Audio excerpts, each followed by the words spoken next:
اب کچھ خبریں تجارتی دنیا سے۔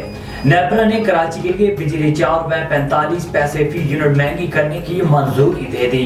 National electric power regulatory authority نے کے الیکٹرک صارفین کو بجلی کا ایک اور جھٹکا دیتے ہوئے بجلی 4.45 فی یونٹ تک مہنگی کرنے کی منظوری دے دی۔ ذرائع کے مطابق بجلی کی قیمت میں اضافے کی منظوری گزشتہ مالی سال کی پہلی سالانہ ایڈجسٹمنٹ کی مد میں کی گئی۔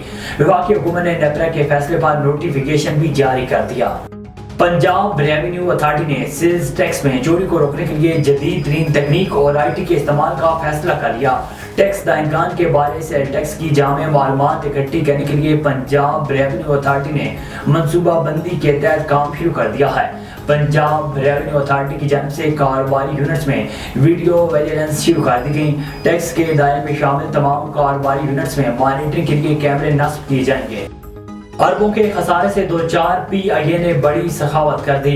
لاڑکانہ میں 1 ارب سے زائد مالیت کا ملکیتی ہوٹل بغیر معاوضے کے سندھ حکومت کو دے دیا۔ لاڑکانہ میں پی آئی اے کے ملکیتی ان ہوٹل کی قواعد و ضوابط سے ہٹ کر حکومت سندھ کے حوالے کرنے کا انکشاف ہوا ہے۔